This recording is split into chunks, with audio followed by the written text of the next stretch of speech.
Hello, Jim 12s here again. Today is the 27th of September 2023 and I'm here again on the Great North Walk in northwest Sydney, on a bit of the walk I've not been on before. Anyway, let me get to it. Today I would like to talk about a topic called It's a Mad World. And in particular, I want to focus on politics. As an introduction, let me take you back to my youth. I'm talking 60s, 70s. And in those days, I'm thinking about England, but the Western world in general, I guess. The people went to elections there and they had a free choice to vote or not, and we basically got the government that we wanted, the majority wanted, and it was quite straightforward really. I suppose it might be straightforward looking back, but roughly the left were for the people, for unions, for state ownership, and the right were for small government, small business, and getting out of the way of people's creativity. And you had your choice. And the governments basically swung back and forth between left and right. But here we are today, 2023, and let me briefly talk you through a few situations. In Australia here, the big debate is the voice, giving a voice to the indigenous peoples of Australia. Now, nobody in their right mind would say in a democracy you can't have a voice to a particular group of people, but this particular referendum is dividing the nation on racial grounds, when I would have thought any good civilization would want to bring people together and not divide. Also, it occurs to me that why are we now heatedly debating the voice when there are far more important issues at stake that we are not debating as a society? The indoctrination of children in schools, the mutilation of people through gender fluidity doctrine, the cancelling of people's free speech and people's careers, the economy. No, we're not debating that. We're debating a divisive bill or referendum. Anyway, my vote is no. Next point, number 2.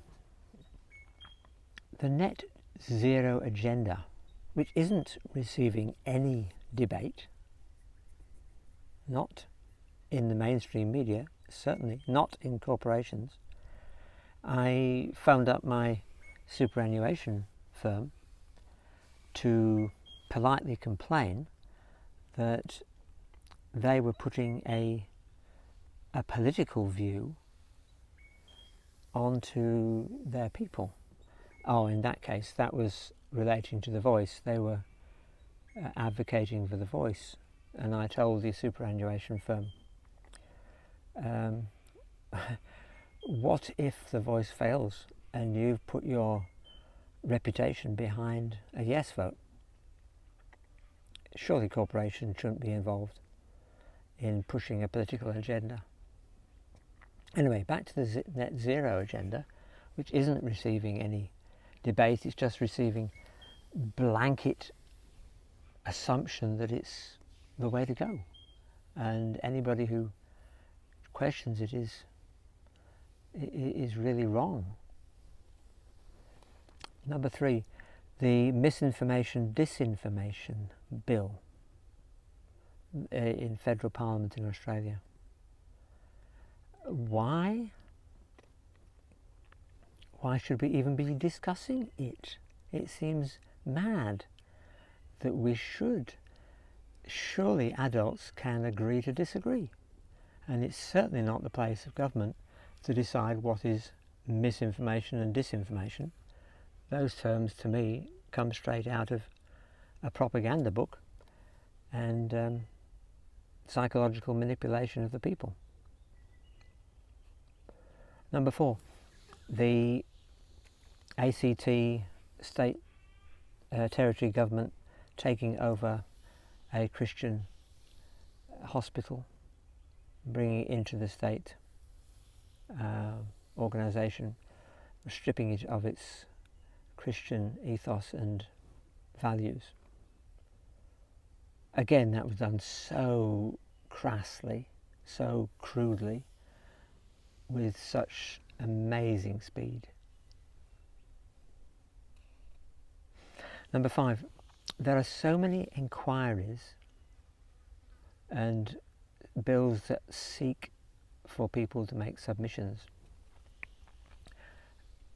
Literally at least one a week. My query is, when all these thousands of people make submissions, what actually happens to those submissions? And surely we will be electing our representatives to discuss these matters and debate them in Parliament.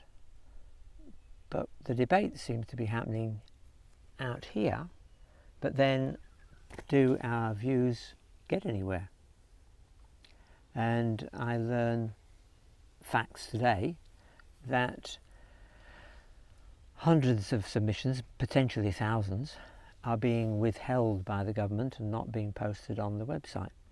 So people who want to review what's already been said have a much, much smaller sample, in inverted commas, of what's been said before they make their submission.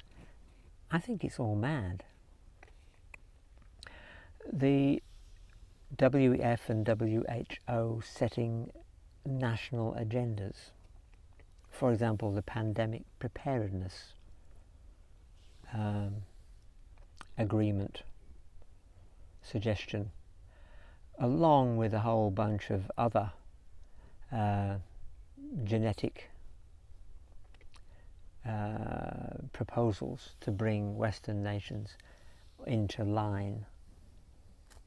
That's basically straight out of a global playbook which is not elected. And finally, my example here in New South Wales, an independent, so neither major party setting any agenda at all, just mopping up pieces, an independent setting an agenda to outlaw conversion therapy, as in anybody who tries to help somebody who's confused about gender and their orientation, anybody who proposes to help them can be a criminal. Why is an independent setting an agenda in a state parliament? I find this bizarre. So what am I saying in big picture from all these examples?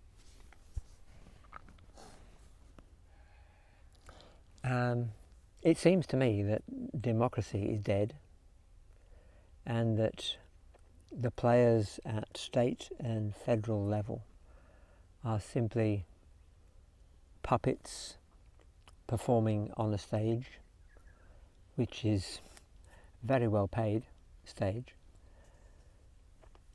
going through the motions. I don't see any passion coming out of any of the federal or state leadership. I don't see any integrity coming out of any of them. They feel like they are being manipulated by global forces, ideological forces that they've paid lip service to, I guess, and simply see their duty as doing what everybody else is doing. I think what is missing is their moral compass. Any self-respecting politician who can sit by and watch female sport being trashed by males, can watch failed abortion children left to die in hospitals. Any politician who can sit by and let that happen has lost then any moral compass. They really, really have. So this is sounding very depressing. It is not intended to be. I think what I'm describing is a stark backdrop to the world that we live in, and with each of us who have a conscience and have a moral compass should be seeking ways to make a difference, seeking ways to change the landscape. I've also been reflecting on Russell Brand, and I listened to his Rumble message, and I'll put a link in here to that one this week. He spoke incredibly fast. You could tell he was highly agitated and disturbed, but he paints a picture that I don't think I've heard anybody articulate so passionately. It's basically the backdrop to what I've just been sharing today badly. He does it so well, and with evidence from documents that he's reading from. The world is mad. So what does this call for? It calls for us to take a stand. And we can't bury our heads in the sand. Seriously, I don't believe we can. So is this a call to action? Yes. It's a call to stand up, be counted, even if it's one person in your family that you stand up to, and you have a gentle discussion and try to put another point of view. It could be all manner of ways. I won't suggest any, I'm sure you can come up with them. But yeah, this is my encouragement for you to take a stand. There has to be something that every one of us can do. While good men and women stay silent, evil prospers. Now I've made a hash of that quote, but you know what I mean. So let's not be silent. Thank you for listening, and I hope you're encouraged. Bye for now.